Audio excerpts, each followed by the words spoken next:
Assalamualaikum warahmatullahi wabarakatuh. Para mahasiswa sekalian, materi kuliah hari ini sebenarnya di video yang lalu sudah Bapak sampaikan, tapi karena terpotong waktu jadi belum selesai, sudah video sudah berhenti. Jadi ini maka Bapak ulang lagi tentang nilai-nilai dasar kepemilikan menurut sistem ekonomi Islam. Yaitu ada yang pertama, kepemilikan bukan merupakan kepemilikan mutlak. Kemudian yang berikutnya, durasi kepemilikan itu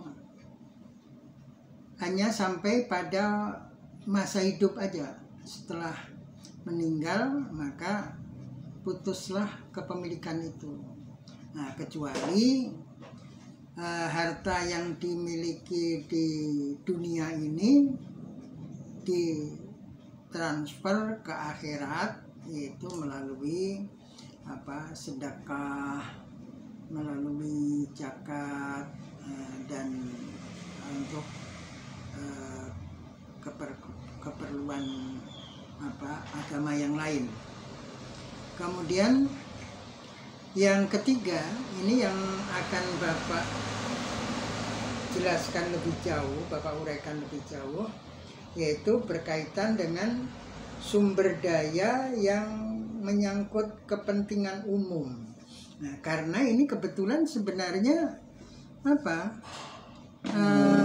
dasar hadisnya ini kemudian juga dirujuk oleh para founding father, yaitu para pendiri negara NKRI. Ini merujuk hadis tersebut, yaitu hadisnya riwayat Ahmad dan Abu Daud, bahwa semua orang berserikat mengenai 3 hal, yaitu rumput, air, dan api. Dan di hadis yang lain ada tambahan, harganya itu haram. Nah, jadi kalau ada orang yang menguasai padang rumput, seperti ini kan seperti preman-preman yang menguasai jalan, itu mengatakan jalan ini adalah kekuasaan saya. Nah, itu nggak boleh, karena jalan itu milik umum. Jadi itu sebenarnya ya yang berwajib harus bertindak, itu tidak membiarkan saja preman itu memungut atau memalak orang-orang yang lewat di situ, atau di pasar dia malak. Tapi persoalannya ya polisi bayar-bayar itu kan ada kaitannya, itu sebenarnya ada kaitannya. Mereka itu preman-preman itu menjadi ATM-nya. Kalau boleh dikata preman itu ya preman nggak pakai platnya nggak jelas, plat kuning apa plat hitam. Nah, kemudian kalau preman yang yang berseragam itu kan preman plat merah. Nah, ini preman plat merah itu menjadikan preman-preman secara umum itu sebagai ATM. Makanya jadi sulit diberantas gitu. Jadi ini penguasaan terhadap akses umum itu nggak boleh itu. Akses umum, jadi ini harganya juga haram. Jadi malak orang yang masuk ke wilayah umum ini duitnya haram, ketika disetorkan ini juga haram. Jadi ini Anda harus tahu ini. Jadi Di sini dikatakan rumput, air, dan api. Nah, jadi ini harganya haram. Harga rumput yaitu ketika rumput itu dikuasai lahannya. Orang mau ngambil rumput dipalak. Nah, ini nggak boleh. Orang masuk hutan ngambil kekayaan hutan dipungut juga nggak boleh. Ngambil air itu dikuasai juga nggak boleh. Makanya sebenarnya ya Bapak ragu dengan penjualan air galon ini karena rangkaian. Nah, ini kan masalahnya siapa yang mengizinkan itu penguasaan air oleh swasta itu, siapa yang mengizinkan? Nah ini kan kalau Anda telusuri, seharusnya siapa yang wajib menyalurkan air dari sumbernya ke rumah-rumah? Ini kan government wajib menyalurkan air ke rumah-rumah melalui PAM, perusahaan bukan air mandi. Di Jakarta kan ada PAM tapi perusahaan air mandi, itu bukan perusahaan air minum karena nggak bisa diminum. Banyak mengandung kapuri. Nah, terus kalau masyarakat gali sendiri, ini resikonya akan terjadi penurunan tanah. Nah, jadi air itu harus dikuasai oleh umum. Nah, di Tambulaka itu Sumba Barat Daya. Jadi dari Pulau Sumba itu orang bisa berlayar ke selatan itu ke pulau, dari Sumbawa berlayar ke selatan ke Pulau Sumba ini. Bapak alhamdulillah sudah sampai ke Sumba. Nah, di Sumba Barat Daya itu ada kecamatan namanya Tambulaka. Meskipun kecamatan, dia punya bandara. Nah, Bapak dari Jakarta pakai pesawat penerbangannya milik Garuda, tapi jenis pesawatnya jet kecil, tempat duduknya dua-dua, disebutnya waktu itu pesawatnya Bombardier. Dari Jakarta langsung ke Tambulaka, kecamatan sepi ini, tapi ada bandaranya. Nah, di situ Bapak menginap di sebuah hotel. Nah, kemudian di depan hotel ini ada sumber air, tapi sudah dikuasai oleh seorang penduduk. Nah, ini repotnya Indonesia kan, kalau nyebut etnis lain nggak masalah, misalnya orang enak aja nyebut Jawa, nyebut Sunda gitu. Tapi kalau nyebut etnis yang satu itu kadang-kadang tertuduh sebagai rasialis. Nah, sebenarnya nggak perlu, itu adalah identitas. Ini dikuasai oleh seorang penduduk atau warga keturunan Cina. Nah, sumber ini kemudian dikelola sedemikian rupa, terus airnya dijual ke perusahaan-perusahaan minuman galon isi ulang, pemilik perusahaan isi ulang. Ya, sehari sampai beberapa puluh mobil tangki ngambil air di situ. Nah, ini sebenarnya nggak boleh. Nah, secara nalar aja itu kan enak banget, orang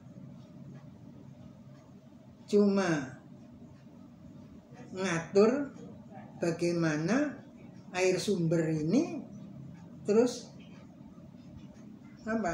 bisa dialirkan ke sebuah pipa terus kemudian pipa itu bisa ngucur ke mobil tangki. Nah, terus kemudian bayar. Nah, ini orang kan nggak pernah beli atau modalnya cukup bikin instalasi pertama, terus habis itu dan instalasinya ini nggak gampang rusak. Nah, terus kemudian barang dagangannya itu nggak pernah beli. Kalau Anda dagang, misalnya ya kita lihat pedagang sayur aja, dia kan harus beli dagangan ke pasar. Kalau ini enggak, bikin instalasi terus dijual setiap hari, nggak pernah kulaan. Nah, jadi ini secara rasio aja sudah nggak adil ini. Nah, inilah maka berdasarkan hadis tadi, kemudian founding father ini membuat konstitusi kita UUD 45, salah satu isinya yaitu pengaturan kekayaan alam, itu pada pasal 33 ayat 3 bunyinya, bumi dan air dan kekayaan alam yang terkandung di dalamnya dikuasai oleh negara dan dipergunakan sebesar-besarnya untuk kemakmuran rakyat. Itu klausul keduanya, itu dipergunakan sebesar-besarnya untuk kemakmuran rakyat. Jadi nggak ada klausul itu harus dibagi-bagi atau harus dijual dengan barcode. Nggak ada itu. Makanya berita terakhir Bapak dengar, wilayah Provinsi Aceh membebaskan pembeli BBM tidak pakai barcode lagi. Dipertanyakan kapan wilayah-wilayah lain menyusul. Karena klausulnya dipergunakan sebesar-besarnya kemakmuran rakyat. Nah, ini government juga istilahnya nggak kulaan gitu, tinggal nyedot. Tapi kan ada kabar Pertamina rugi. Nah, itu kan sesuatu yang aneh. Nah, jadi UUD 45 pasal 3 ayat 3 ini selaras dengan hadis Nabi. Nah, cuma persoalannya itu tadi, artinya kita government dan rakyat, sebenarnya kan government harusnya mengaplikasikan pasal 33 ayat 3 ini, yaitu membuat instalasi ledeng ke seluruh wilayah Indonesia. Juga seperti listrik ke seluruh meskipun belum menyeluruh tapi sudah luas listrik ini. Karena listrik ini juga di hadis Nabi kan berserikat dalam 3 hal, yaitu yang terakhir api. Nah, api itu ya LPG, minyak bumi, termasuk juga listrik. Listrik ini harus dikuasai negara. Nah, tapi dengar-dengar listrik ini ada sebagian yang dikuasai swasta. Nah, ini nggak boleh ini. Nah, government semaunya sendiri, rakyatnya nggak tahu. Maka rakyat itu harus tahu, harus pinter, supaya government itu nggak semaunya sendiri. Jadi rakyat itu bisa ngontrol apa yang dilakukan oleh government dan apa yang belum dilakukan oleh government yang sebenarnya merupakan kewajiban. Nah, ini kontrolnya ini dari konstitusi. Jadi sebagai orang Islam jangan ujuk-ujuk ujuk-ujuk itu tiba-tiba terus mengatakan kita harus kembali ke syariat Islam. Enggak gitu juga. Nabi itu mendirikan negara Madinah itu by proses. Pertama konstitusi dulu, Piagam Madinah. Piagam Madinah karena apa? Penduduk Madinah waktu itu, waktu Nabi hijrah ini, artinya namanya masih Yatsrib. Nah, itu penduduknya ada golongan Yahudi, ada Nasrani, kemudian Muslim. Muslim itu minoritas. Karena sebagai di Madinah agama baru, dan sebenarnya dari Mekah juga agama baru, terus hijrah ke Madinah, minoritas. Nah, tapi Nabi cerdas, fatonah, maka dibangunlah konstitusi Piagam Madinah. Intinya antara lain yang paling penting, penduduk Madinah itu harus kerjasama, antara lain dalam menghadapi musuh.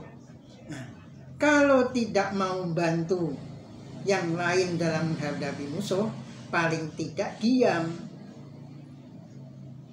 Nah, ini Yahudi ketika terjadi perang Khandaq, Islam menghadapi kafir Quraisy, Yahudi bantu orang kafir Quraisy. Nah, makanya Yahudi kena sanksi, dieksodus dari Madinah. Jadi pertama itu konstitusi Nabi dulu juga. Tapi kalau setelah penduduk suatu negara itu 100% Muslim atau hanya ada beberapa persen non Islam, terus kemudian juga tidak artinya tidak ada pengaruhnya sama sekali, ya kita bisa menerapkan syariah. Jadi by proses, jangan ujuk-ujuk penduduk masih homogen, masih heterogen, langsung kita harus menerapkan syariah Islam. Ya orang Islam sendiri aja masih banyak yang gatal kalau dengar syariah Islam itu, apalagi orang non Islam. Jadi by proses kalau sudah penduduknya hampir 100% Muslim, nah itu kita bisa menerapkan syariah Islam. Jadi sebenarnya konstitusi kita oleh founding father itu sudah dibikin sedemikian rupa. Harusnya kita bisa mengubah konstitusi yang yang semakin dekat dengan syariah Islam, yang jauh-jauh dengan syariah Islam itu di amandemen. Tapi sekarang yang mengamandemen 2012 itu nggak jelas, malah dipretelin, diisi hal-hal yang semakin menjauhkan menjauhkan keadilan, menjauhkan pemerintahan yang baik. Nah, itu 2012 karena orang Islam nggak paham, tokoh-tokoh Islam ini banyak yang nggak paham arti konstitusi. Nah, ini Bapak mengharapkan Anda ini paham konstitusi, karena masa depan Indonesia itu ya masa depan Anda itu masa depan, bukan Bapak. Bapak hanya memberikan bekal Anda untuk menyongsong masa depan, dan Anda sendiri itu masa depan. Nah, kemudian bagaimana Nabi menerapkan hadis tersebut di Madinah. Jadi kita tadi kan gagal ya, belum tercapai untuk menerapkan konstitusi pasal 33 ayat 3 tadi belum berhasil. Nah, maka kita contoh ini. Nah, Nabi menerapkan hadis, mengaplikasikan hadis bahwa pada dasarnya manusia itu berserikat dalam 3 hal, yaitu tadi rumput, air, kemudian api. Nah, ketika Nabi baru hijrah ke Madinah, Nabi melihat penduduk Madinah itu kesulitan air. Kemudian di Madinah itu ada satu sumur yang dikuasai, memang milik Yahudi, dikuasai oleh Yahudi. Seperti di Tambulaka tadi, ada sumber air dikuasai oleh seorang warga keturunan Cina. Di Madinah ini milik orang Yahudi, dikuasai oleh orang Yahudi. Kemudian air itu dijual dengan harga yang mahal. Nabi melihat kondisi ini, Nabi mengumpulkan para sahabat. Nabi menanyakan pada para sahabat, siapa yang sanggup membeli sumur ini. Terus kemudian Sayyidina Utsman angkat tangan, mengatakan bahwa beliau sanggup. Terus akhirnya dipersilahkan oleh Nabi untuk bernego dengan Yahudi. Ini yang perlu juga dicatat, bahwa Anda itu harus pintar bernego. Karena Nabi pintar bernego, sahabat-sahabat juga pintar bernego. Jadi kalau misalnya Anda jadi anggota DPR, itu jangan cuma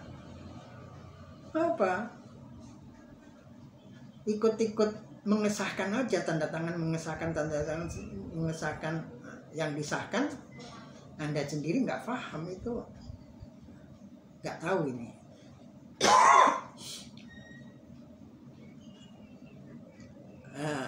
Yang menjadikan kita semakin semerawut kan seperti itu. Nah, ini Anda harus punya pengetahuan, sehingga misalnya Anda jadi anggota dewan atau menjadi bupati, karena bukan angan-angan kosong. Alumni Yaping sudah pernah ada yang jadi bupati. Jadi ya sangat mungkin aja Anda bisa jadi bupati, Anda bisa jadi gubernur, Anda bisa jadi presiden. Tapi harus punya ilmu, ahli nego, memperjuangkan Islam dengan cerdas. Nah, ini Utsman akhirnya bernego, terus menemui Yahudi itu, bilang mau beli sumur itu.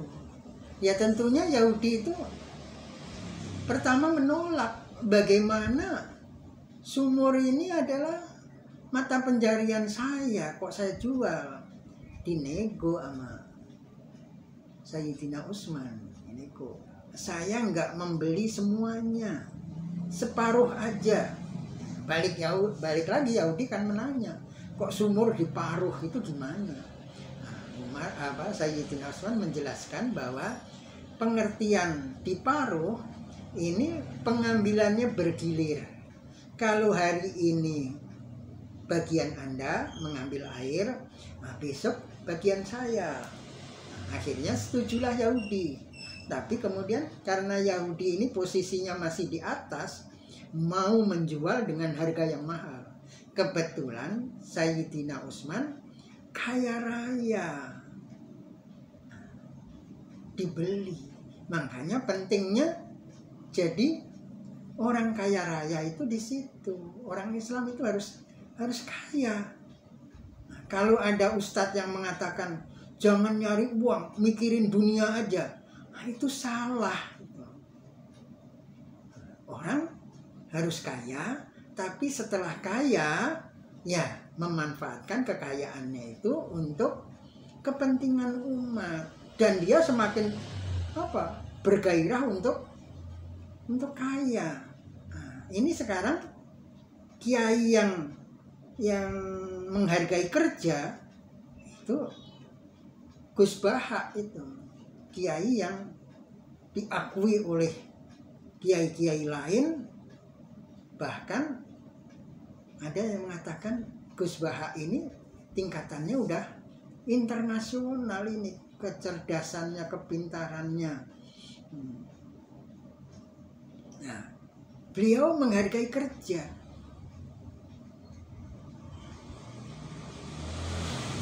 Jangan dianggap bahkan mengomentari masalah puasa ini, ada takmir masjid yang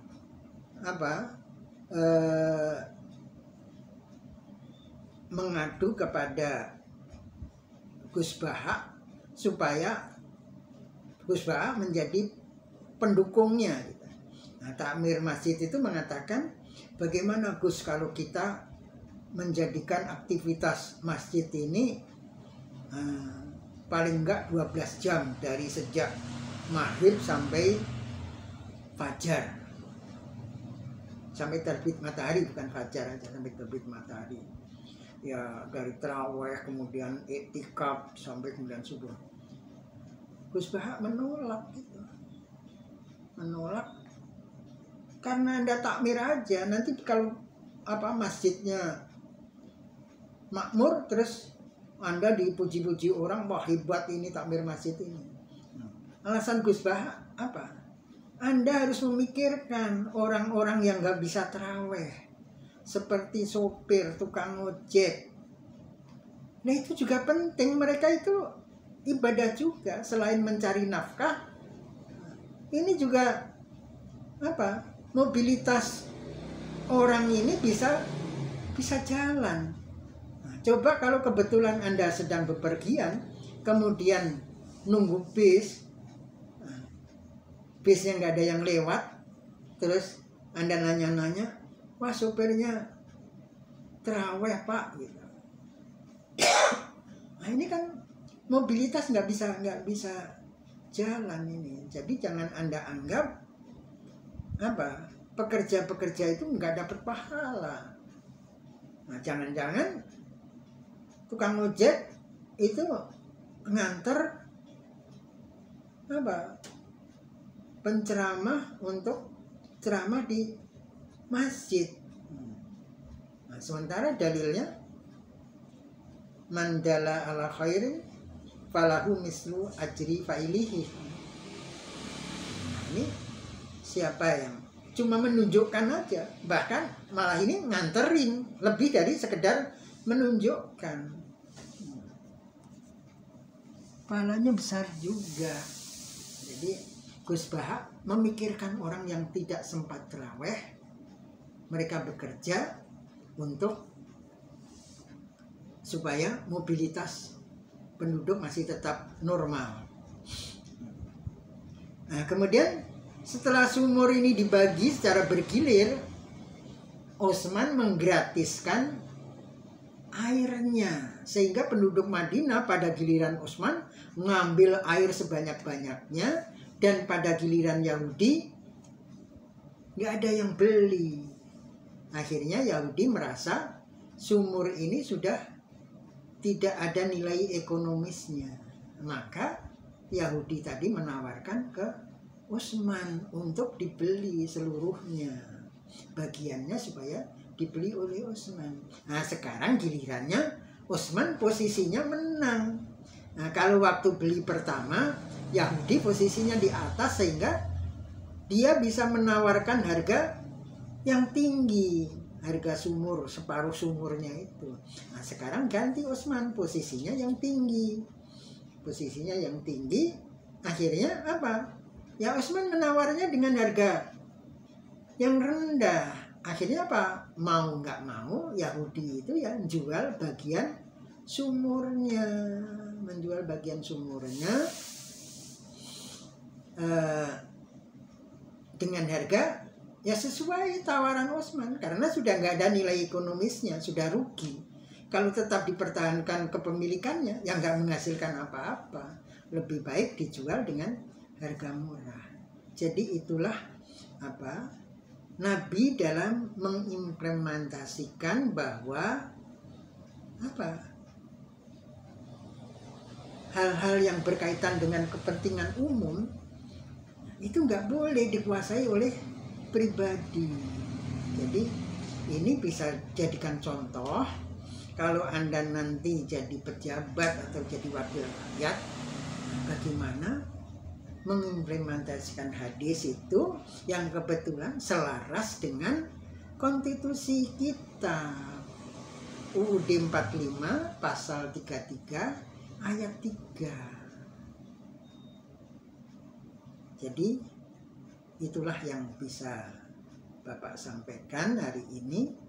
Mudah-mudahan bermanfaat bagi Anda, bukan hanya waktu kuliah saja, tapi nanti ketika Anda akan sudah jadi sarjana, bisa berkiprah untuk masyarakat luas. Sekian, Assalamualaikum warahmatullahi wabarakatuh.